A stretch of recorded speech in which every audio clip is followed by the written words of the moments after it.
What is up, internet? Konji here, bringing you another episode of Tekken Weekly. Now, I have a bit of a cold, but I'm committed to delivering this video today. So my voice is gonna sound a bit harsh, and I'm just gonna cut all the bits where I'm just coughing like a fucking madman. But this is gonna be a very big episode of Tekken Weekly because we're gonna be going through the most recent build that got revealed at TekkenTalk, just of last week, the Capo and Bears build. But before we go on to that, some new customization items got revealed for the arcade version of Tekken 7 Fated Retribution. By taking part in the Dragon Orb event, you can unlock 3 different trees for your characters. Yeah, you heard me, trees. This customization item definitely fits with the wacky nature of Tekken 7, and personally I welcome it. I really appreciate how Namco is taking the time and effort to add all these extra items for the arcade version of Tekken 7. And like Tag 2, we can probably unlock these items by just playing the game. Now, from what I've checked, you cannot buy this item straight from the shop in Tekken 7. These items are now Dragon Orb rewards. And now for those that don't really watch a lot of arcade footage of Tekken 7 Fated Retribution, the Dragon Orbs have a chance of being dropped within an online battle. You know you're in a Dragon Orb match in the arcade version when the dragon symbol is underneath the ready, at the beginning of the fight. Once you've collected all 7 Dragon Orbs, you can summon Shenron, the magical spirit. Wait, is that the wrong thing? Oh, okay. Once you've collected all 7 Dragon Orbs, you can exchange it for one of the 3 items that I've just shown in this video. So that's random information if you ever go to Japan. So let's get on to the main attraction, the TekkenTalk build. If you have not seen the original TekkenTalk video, I recommend watching that video first. The reason being, I do not want to have the majority of that video within this video. So what I'm going to do is break down the video into short clips and take a segment from that short clip and explain what is going on. Anyway, let's get to some of the stuff that caught my attention in that video. Not go too in depth. Let's just give them something exciting to watch. So, well, that's really up to you guys to give them something exciting. So we're playing on the PS4 Pro here, which is awesome. I don't even have a PS4 Pro yet, or a 4K TV. I need to upgrade my lifestyle. Maybe I should become a Nam cop, huh? Yeah. All right, I'm gonna use my boy. I'm gonna use Eddie. Sold a couple of shoes, a couple of sticks. I think we need to let's do a new matchup. I'm gonna go Kuma. Whoa! Look at that outfit. That's so tight. Yeah. Okay, right. so while we're getting ready to load, so let's show off some of the new stuff. The character select for this game is now packed. There is a total of 37 characters on that screen, 38 including Eliza, 39 including DLC character 1, and 40 including DLC character 2. And who knows what other characters Namco has up their sleeves. Tekken 6 had 39 characters, so this is a pretty healthy number. But a total of 37 characters, and not even all classic characters are included on the roster yet, is crazy. With that out the way, there is some visual changes also seen in this screenshot. Just like in the January build with Leon Miguel, we have PlayStation buttons at the bottom of the screen. But unlike last build, we have a new prompt titled controller settings. As of now, we can finally map out buttons on the PS4 builds. Thank God. It was very infuriating how for the UK tournaments that I've been in, I wasn't able to map my buttons. And for characters where I had to use 1+ for quite a bit like Lars and Asuka, I avoided playing them for the majority of my tournaments just for that factor alone. Having the button right there is the best thing Namco has ever done in a Tekken game, period. No more having to go back to the options to button check, you can just do it right there in the character style. Oh my god, it's so good! At the top now, we have a new score count which wasn't seen in the January build of Tekken 7. The red being wins for player 1 side, the yellow being draws and ties, and the blue being wins for player 2 side. In short, the way in which it's presented at the top of the screen fits with the style of the character select, and thus the overall game. I also picked up another thing that was present within that clip. Take a listen to this. I've pushed the audio of the game forward and the narration of TekkenTalk back. It's gonna sound somewhat shit because you're not really meant to do this, but it's good nevertheless. Anyway, listen to this when a central channel extractor is put into play.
From the midst of all that hissing audio, we could hear some of the notes of the new character select loop that now plays for the console version. The main difference being that before it goes into the main melody, it kinda has like this build up fanfare. It sounds super dope, especially the drummer that's just going ham.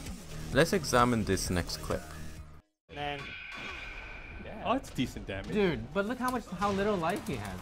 Last time he had less life. Dude, let's not talk about his lifestyle here. Oh, he's in the game. My bad. That was good. Mark. Sorry. let's get another. Let's pick different characters. Yeah. Let's get a new stage too. Yeah, we're gonna go. I love this menu, by the way, where you can go either to character select or to stage super select. quick. And the thing is, it's great because the loser gets to pick that option. Yeah. It's not. Just We don't the have first this, player. right? No thumbs up here. Yeah. Let's not get into it. No thumbs up. Now it's secret shots to Street Fighter V. But something worthy of note is that the loser gets to pick what is the next option for that match. This is something that was present within the January build and to some degree in the arcade version as well, where the loser in the arcade version could pick to verse the same person, verse someone else, or go back to the main menu. We also got to see some gameplay of the arena, which is one of my favorite stages so far in Tekken 7. But there is another change present within this build in comparison to the January version and the arcade version. Take a listen to the sound effect that is played when you navigate through the HUD.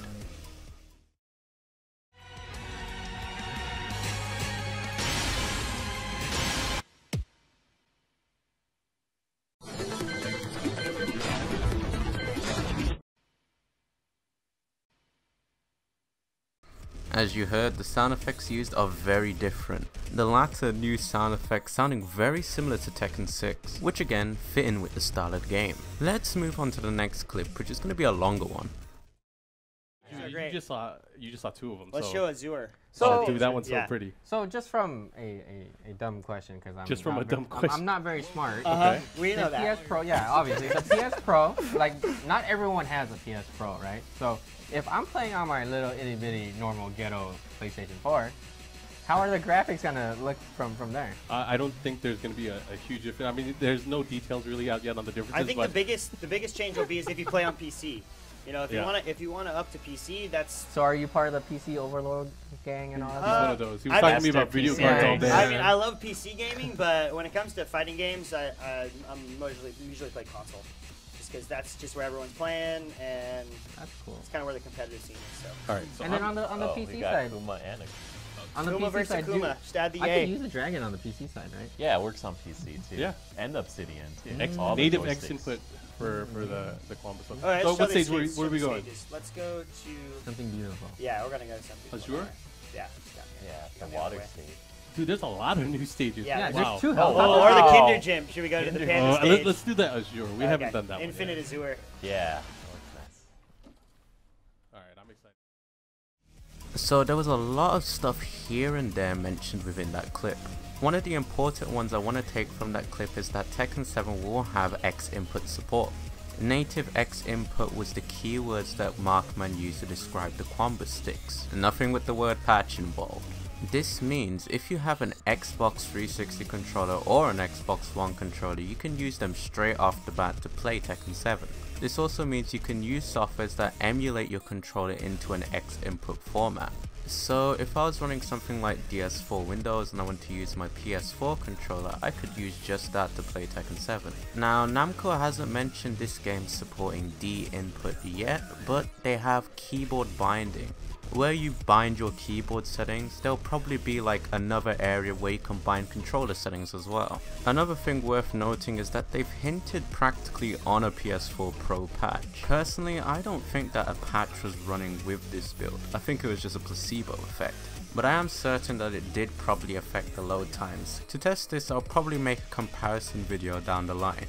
Another thing I want to take a look at is the number of stages within this build. There's a total of 21 stages within this build, 22 counting DLC character 1 stage and 23 counting DLC characters 2 stage. This is definitely a step up from Tekken 6's 20 stages. This is definitely a fall in numbers in comparison to Tekken Tag 2's 27 stages. There is a total of 6 new stages within this build. Well, 6 if you're counting from the arcade version. The new stages are Brimstone and Fire, G Helipad which has a day and night variation, Geometric Plane, Azir Infinite, Violet Systems and Kinder Gym. People were asking what Brimstone and Fire was, but it's kind of been hiding underneath our noses all this time. Back to September 2016 more like. カスヤ、あの子はまだ幼い。それに平八さんはあなたが感じている以上に恐ろしい人。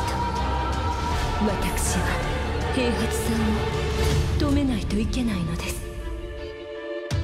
たとえこの力に飲まれ命を失うことになったとしても。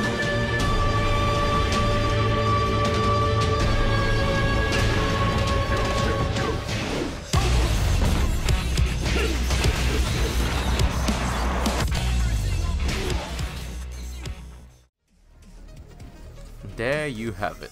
Brimstone and Fire was shown 6 months ago. This is the stage where the saga potentially concludes, and I think this would even be the last stage within the story mode. Now this video has already gotten pretty long, so I want to end with some final points of comparison of this build, compared with the January build and also the arcade build. One thing that caught my eye is hints are back in Tekken 7. And from the hints alone we can confirm 2 things that weren't confirmed by Bamco. Ghost Battle will be safely returning into Tekken 7. As confirmed by the pictures above, characters within this game will hold 2 ranks. You will have an offline and an online rank, so it's pretty similar to how Tekken Tag 2 dealt with their rankings. The fact that it says different modes instead of online mode or arcade mode to be like Pacific, suggests that those won't be the only game modes to raise your offline rank. Now I did mention there was another hint that confirmed something else. This second hint confirms a new button for the story mode. The story assist button requires you to hold the button and press a punch or a kick button, and by doing so you'll unleash a move.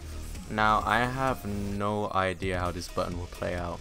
What I imagine in my head when I hear something like this is something that's very similar to how Fight Lab begins. So you're holding your assist button and then you press either punch or kick and then it does one of the stronger moves that your character has if you're struggling to do that input. And depending on what character you're playing and what part of the story you're in will probably change what the buttons are. And here we are on our final change that I've seen. The heads-up display during the fight has been rescaled for the home version. Ever since Tekken has went full HD, this is a change that's just very standard. And those are all of the changes that I've found within the TekkenTalk build. This has been a very long video, but I'm glad I finally covered all of it. Have you found any changes that I haven't mentioned? Let me know down in the comments below. If you enjoyed this episode of Tekken Weekly, subscribe for more content. We are now on Patreon as well, so if you want to consider showing this series some extra support, you may be interested in some of the stuff that we offer on Patreon. Have a good one guys, and I will see you guys next week.